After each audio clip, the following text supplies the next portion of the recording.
Hello students, आज का हमारा टॉपिक है gymnospermic plant, general character and classification.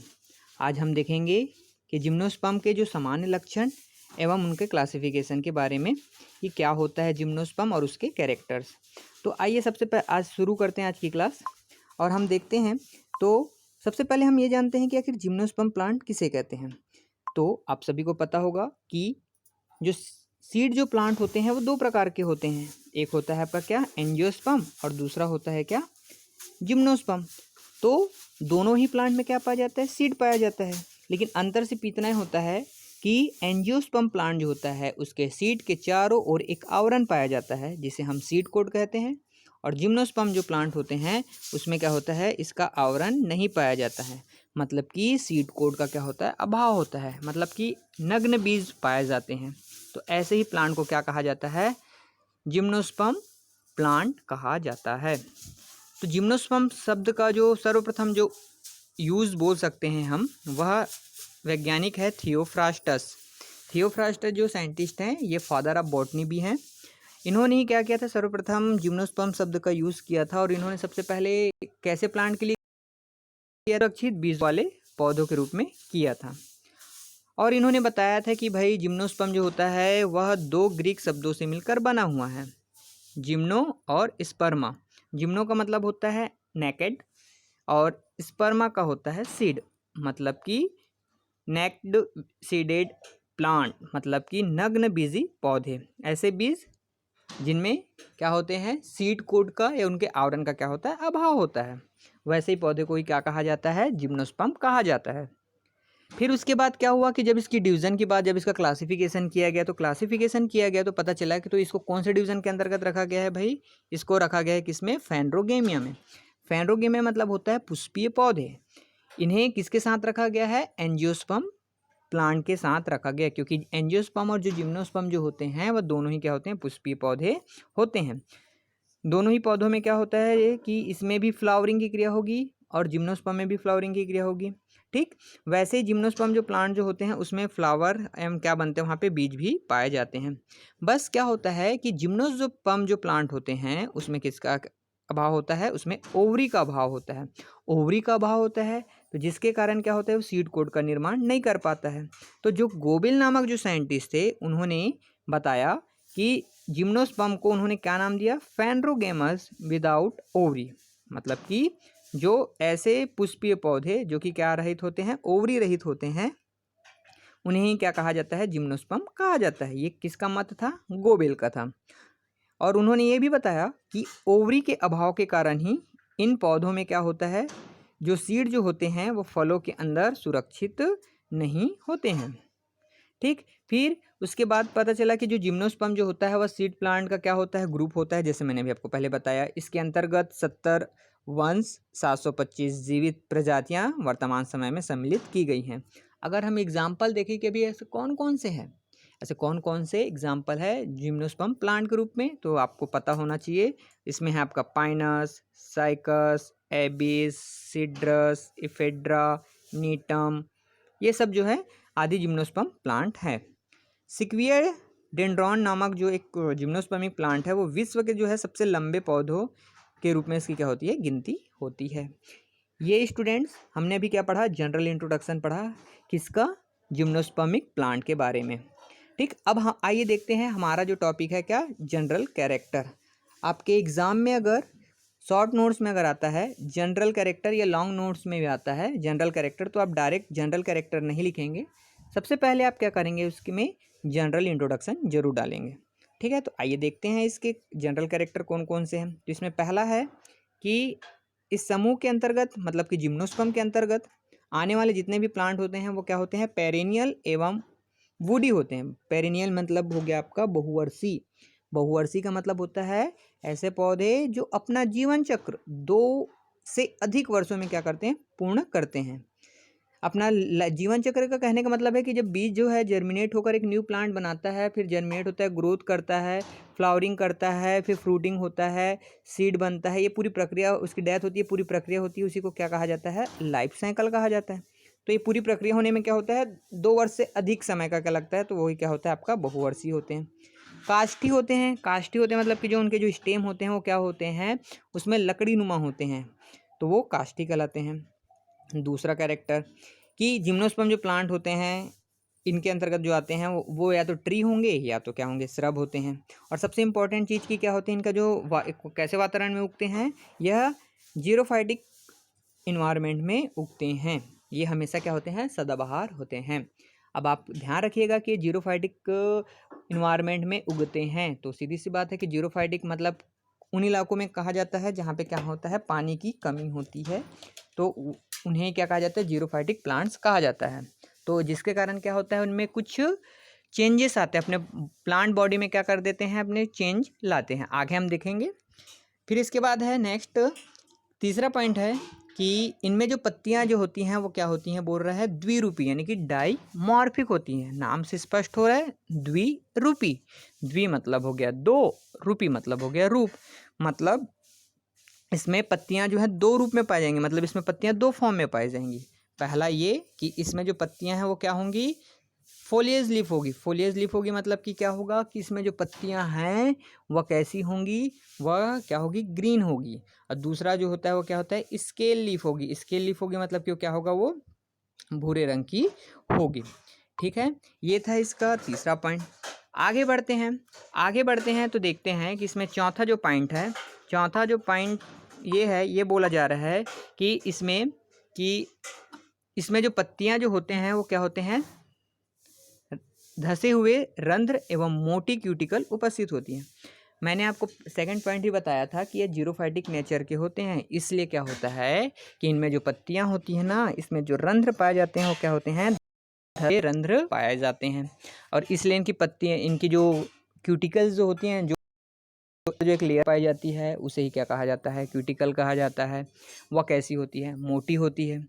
पांचवा कैरेक्टर है कि पत्तियों में क्या होता है, मेसोकार्प जाइलम और ट्रांसफ्यूजन टिश्यू पाए जाते हैं।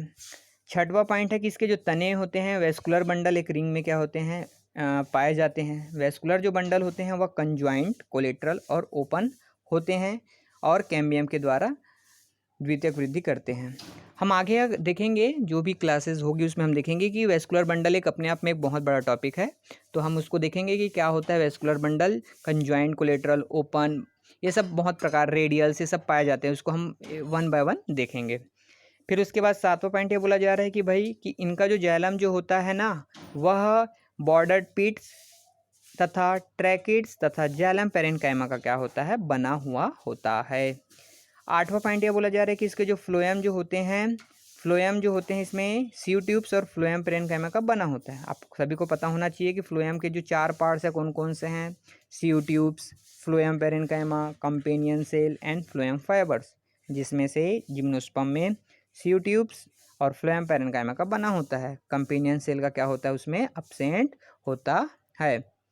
वैसे ही आपको सातवां पॉइंट पे अगर गौर करेंगे तो पता चलेगा कि जाइलम के भी कितने पार्ट्स होते हैं, चार। कौन कौन से, tracheids, vessels, xylem parenchyma and xylem fibres होते हैं। तो इसमें यही कहा जा रहा है कि इसमें ट्रैकिड्स तथा जाइलम पैरेन्काइमा का बना होता है और जाइलम वेसल्स और वुड फाइबर्स का क्या होता है, अभाव होता है, मतलब कि वो एब्सेंट होता है। नौवां पॉइंट ये बोला जा रहा है कि इसमें जो रिप्रोडक्टिव जो ऑर्गन जो होता है, उनमें जो फ्लावर जो होते हैं वह कौन से फॉर्म में प्रेजेंट होते हैं, कोन्स के रूप में होते हैं। कोन्स के रूप में मतलब कि जो मेल गैमेट्स जो होंगे वह क्या होंगे हैं, वह कोन के रूप में होंगे। मेल गैमेट्स होगा तो मेल कोन कहलाएगा, और अगर फीमेल गैमेट्स होगा तो क्या कहलाएगा, आपका फीमेल कोन कहलाएगा। और जो प्रत्येक जो कोन में से क्या बोला जा रहा है कि बहुत से मेल और फीमेल स्पोरोफिल के रूप में लगे होते हैं। स्पोरोफिल का मतलब ये हो गया कि जो पत्ती नुमा स्ट्रक्चर जो आउटर पार्ट्स में लगे होते हैं वही क्या कहलाता है, आपका स्पोरोफिल। अगर वह मेल गैमेट्स में अगर स्पोरोफिल लगा होगा तो उसे क्या बोलेंगे हम लोग, माइक्रो स्पोरोफिल। और फीमेल गैमेट्स में अगर स्पोरोफिल लगा होगा उसे क्या कहेंगे हम लोग, मेगा स्पोरोफिल कहेंगे। ठीक। 10वां पॉइंट क्या कहा जा रहा है कि भाई इसके जो मेल कोन जो होते हैं वह क्या होते हैं, छोटे होते हैं और इसकी लाइफ क्या होती है, कम होती है। किसके कंपेयर में, फीमेल गैमेट्स के। फीमेल गैमेट्स जो यानी कि फीमेल जो कोन होता है वो क्या होता है, बड़ा होता है और उनकी लाइफ जो होती है क्या होती है, बड़ी होती है। 11वां पॉइंट यह बोला जा रहा है कि माइक्रोस्पोरोफिल, माइक्रोस्पोरेंजियम अथवा पोलेन सेक या सोराई के रूप में लगे होते हैं। मतलब कि क्या बोला जा रहा है इसमें कि जो माइक्रोस्पोरोफिल है वो माइक्रोस्पोरेंजियम के रूप में लगी होती है। जैसे कि मैंने आपको पहले बताया कि स्पोरोफिल है, तो माइक्रोस्पोरोफिल की बात कर रहे हैं, मतलब यहाँ कौन से गैमेट की बात हो गई? यस, वो किसकी बात हो रही है? आपका मेल गैमेट्स की बात हो रही है। फिर क्या बोला जा रहा है कि माइक्रोस्पोरेंजियम में क्या हो रहा है, बोल रहे हैं कि पोलन मदर सेल जो है मियोसिस डिवीजन के फलस्वरूप पोलन ग्रेन या माइक्रोस्पोर का निर्माण करते हैं। जी, अब आपको मैं थोड़ा सा एक आउटलाइन बता रहा हूँ, ध्यान रखना। बाहर की ओर बनेगा लीफ लाइक स्ट्रक्चर, वो क्या कहलाएगा? स्पोरोफिल हो गया। स्पोरोफिल के अंदर में फिर क्या बनेगा? स्पोरेंजिया, और स्पोरेंजिया के अंदर क्या बनेगा? आपका स्पोर। ठीक है, अब इसी को आपको बस थोड़ा सा ऐड करना है। क्या? मेल गैमेट्स होगा तो क्या बोलेंगे पहले बाहर वाले को? माइक्रोस्पोरोफिल, फिर माइक्रोस्पोरेंजिया, और अंदर में क्या बन जाएगा? माइक्रोस्पोर। तो इसमें वही बात कहा जा रहा है कि जो माइक्रोस्पोरेंजिया में उपस्थित पोलन मदर सेल, मतलब माइक्रोस्पोरेंजिया के अंदर अर्धसूत्री विभाजन होगा, और जिसके फलस्वरूप जो है उसमें पोलन ग्रेन या फिर क्या होगा? माइक्रोस्पोर का निर्माण होता है। और वही माइक्रोस्पोर जर्मिनेट होकर क्या करते हैं? मेल गैमेट्स का क्या करते हैं? मेल गैमेटोफाइट का क्या करते हैं? निर्माण करते हैं। जस्ट वैसे ही 13वां पॉइंट हम देखते हैं, तो मेगा स्पोरोफिल पर मेगा स्पोरेंजियम या ओव्यूल लगे होते हैं। जैसे मैंने अभी बताया आपको, अगर फीमेल गैमेट्स की बात करेंगे तो बाहर वाला जो लीफ लाइफ स्ट्रक्चर होगा उसे हम क्या कहेंगे? उसे हम क्या कहेंगे? Mega sporophyll. मेगा स्पोरोफिल के बाद मेगा स्पोरेंजियम, मेगा स्पोरेंजियम के बाद क्या हो जाएगा? Mega spore. तो मेगा स्पोरेंजियम, या हम उसको और क्या कहते हैं? हम ओव्यूल कहते हैं। ठीक है, फिर उसके बाद देखते हैं तो पता चलता है कि 15वां पॉइंट ये बोलता है कि प्रत्येक ओव्यूल में क्या होता है? एक से अधिक स्पोरोजिनस सेल पाई जाती है जो मियोसिस डिवीजन के द्वारा 4 मेगा स्पोर का निर्माण करते हैं, जो एक पंक्ति में क्या होते हैं? व्यवस्थित होते हैं। यस, जो स्पोरोफिल के मेगा स्पोरेंजिया के अंदर जो मेगा स्पोर जो होंगे ना, वो कितने बनते हैं अर्धसूत्री विभाजन के द्वारा? 4। सेम किस में बन रहा था आपका किस में बन रहा था? माइक्रोस्पोर में भी बन रहा था। लेकिन मेगा स्पोर में ये ध्यान रखना कि जब 4 मेगा स्पोर जब बन जाते हैं, उनमें से 3 जो होते हैं वो क्या हो जाते हैं? नष्ट हो जाते हैं। बचता कितना है? सिर्फ 1। और जो मेगा स्पोर जो बचता है वही जो होता है वो क्या होता है? एक्टिव रहता है, और वही एक्टिव रहता है और वही क्या करता है? एम्ब्रियो से यानी कि भ्रूण को करता है। फिर उसके बाद है कि इसमें जो पॉलिनेशन जो होता है वह किसके द्वारा होता है? वायु के द्वारा होता है। मतलब कि जो मेल कोन का जो पोलन ग्रेन जो बनेगा वह उसी प्रजाति के किसी दूसरे प्लांट को क्या होता है? दूसरे जगह जाएगा, तो उसे किसकी आवश्यकता होगी? वो वायु की सहायता से जाएगा। इसलिए इसको क्या बोला जा रहा है? एनिमोफिलस। जिम्नोस्पर्म में जो होता है पॉलिनेशन जो होता है वह एनिमोफिलस होता है। नेक्स्ट पॉइंट देखते हैं, इसमें पॉलीएम्ब्रॉयनी होता है। पॉलीएम्ब्रॉयनी होता है मतलब कि क्या होता है कि इसमें बहुत सारे एक ही सीट के अंदर बहुत सारे क्या होता है? एम्ब्रियो का क्या होता है? निर्माण होता है। तो ध्यान रखेंगे जिम्नोस्पर्म का जो होता है पॉलीएम्ब्रॉयनी एक इम्पॉर्टेंट कैरेक्टर होता है। पॉलीएम्ब्रॉयनी का जो कारण ये बोला जा रहा है इसमें कि फीमेल गेमेटोफाइट्स में कई आर्किगोनिया की उपस्थिति होती है। जैसे एग्जाम्पल ध्यान रखेंगे, पाइनस में जो है उसके सीड पर 4 एम्ब्रियो पाए जाते हैं। फिर क्या बोला जा रहा है 19वां पॉइंट कि जब ओव्यूल क्या हो जाता है? मैच्योर हो जाता है ना, तो ओव्यूल मैच्योर होने के बाद क्या होता है? सीड का रूप ले लेता है। ओव्यूल जो है सीड का रूप ले लेता है। ठीक है, फिर 20वां पॉइंट में से आपका दूसरा जो पॉइंट इंपॉर्टेंट है उसको ध्यान रखेंगे कि जो एंडोस्पर्म जो होता है, ध्यान देंगे कि एंडोस्पर्म जो होता है जिम्नोस्पर्म प्लांट में क्या होता है? वह हैप्लॉइड फॉर्म में होता है और वह फर्टिलाइजेशन के पहले बनता है। लेकिन एंजियोस्पर्म प्लांट में एंडोस्पर्म डबल फर्टिलाइजेशन के बाद बनता है, और वह जो होता है क्या होता है?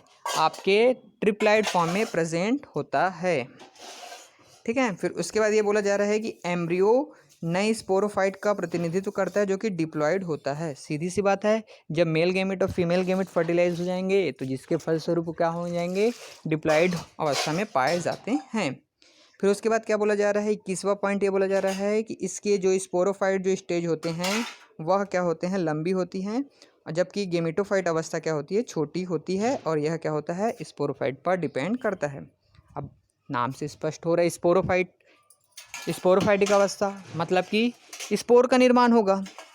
गैमेटोफाइटिक अवस्था मतलब जिसमें क्या होगा, गैमेट का बनेगा। तो मेल कोन के अंदर में क्या बन रहा है भाई, पहले में क्या बनेगा, स्पोर बनेगा।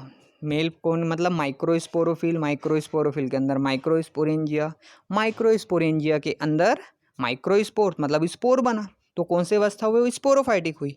और जब दोनों स्पोर जब डेवलप होकर फर्टिलाइज करेंगे, जर्मिनेट होंगे तो गैमेट का निर्माण करेंगे। तो कौन सी अवस्था होगी, वह गैमेटोफाइटिक होंगे। तो इसमें वही बोला जा रहा है कि जो स्पोरोफाइटिक जो स्टेज होती है वह फ्री होती है और क्या होती है, प्रभावी होती है। और वही प्रक्रिया क्या होती है बोल रहे हैं, उसमें लंबी होती है बोलते हैं।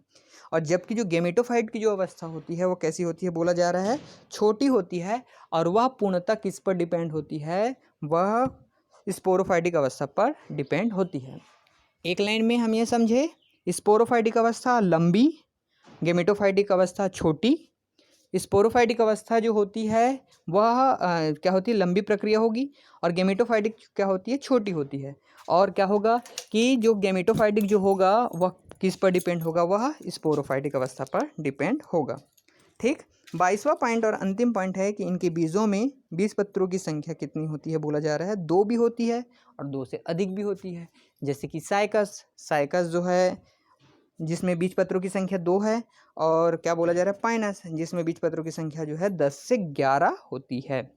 तो स्टूडेंट्स आज हमने देखा क्या, जिम्नोस्पर्म के कैरेक्टर्स के बारे में। अगर आपके शॉर्ट नोट्स में अगर जिम्नोस्पर्म पूछता है तो आपको 22 पॉइंट लिखने की आवश्यकता नहीं है, आप इसमें से शॉर्ट लिखेंगे। लेकिन अगर लॉन्ग नोट्स में आएंगे तो कोशिश करिएगा कि आप ज़्यादा से ज़्यादा पॉइंट को लिखेंगे।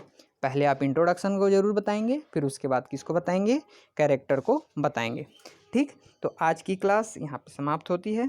अगर आपको यह क्लास अच्छी लगी हो तो कृपया वीडियो को लाइक करें और अन्य स्टूडेंटों को भी क्या करें, इसको आप दूसरे स्टूडेंटों को भी क्या करें, शेयर करें, ताकि उनको भी पढ़ाई में क्या हो, हेल्प हो। Thank you.